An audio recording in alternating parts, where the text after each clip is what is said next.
Josh has joined just in time for Hots and Knots, which we said we were going to scrap. And there's plenty to dissect, which is good because I've got lots of things on my mind. Good. You start as you're running late but sounding great. You can start. Thank you very much. Great Monaco Grand Prix.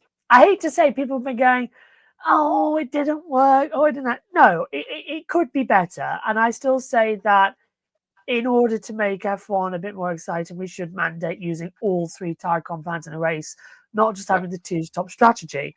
But for a while. It just makes more sense. But for what it was, the softest tyres available, mandating 2 stops, it promoted a result at the end where we had 3 cars who could mathematically go in for the win. And that is better. That's progress at Monaco. What we now need to do is what actually Alex Burch suggested and try and modify the circuit.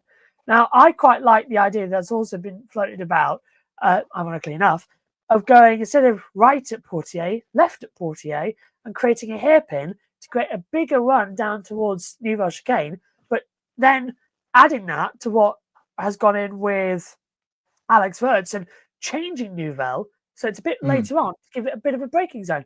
All his ideas work and will actually provide a bit better racing.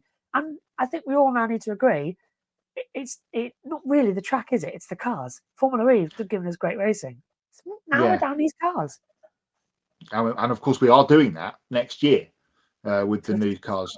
Nouvelle Chicane to be changed potentially. They were going to change the apex of the Lowe's hairpin and Rascasse. They on reprofiling Rascasse as well to make that more of a overtaking spot again. Yes, I mean, the technology's there. We've seen them do it before about bringing land back from the sea, if that makes sense, to do stuff at Monaco. They've done it before, so there's no real reason we can't do it again. I think you're right. Well, you're right in some respects. The race at the front was a typical Monaco race, apart from that they had 2 pit stops. All of the stuff going on in the back half of the field was an absolute farce. Yeah, that was ridiculous. Yeah, just crazy. George Russell giving his best Jose Mourinho, I prefer not to speak, was funny. Hot of the weekend from Monaco for me is Hadjar. Yeah, what a remember race. When we had all that Red Bull chat at the beginning of the season about Lawson being switched out for Yuki and whatnot? No one was talking about Hadjar outside of Max Verstappen, who is either on the podium or not, and which means he's going to be on the podium again this weekend because he's on a knot from the weekend before. Goes all the way back to my Cota last year. On, off, all the way through. So he's going to get on the podium this week. Hadjar's been the best Red Bull driver of the other 3 by a long, long way this season. I thought he was tremendous at the weekend.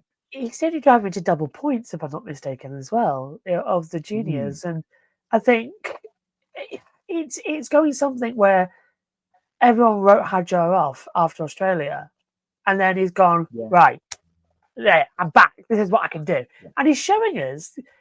I spoke to LA Wilshaw, who's from Road to F1, who's joined the team. And she was saying about how last year Isaac gave off the energy of he was the big kid, at school, and he was the big bully. He was mouthing off and everything in F2. And he's coming to F1 this year, and he's like a little Care Bear, walking around with a big smile on his face as well. And he's gone from being the big bully year 6 to the little innocent year 7. And he's got a mouth on him as well. And he's showing his talent. Finally, Hadjar sort of arrived in what he should be.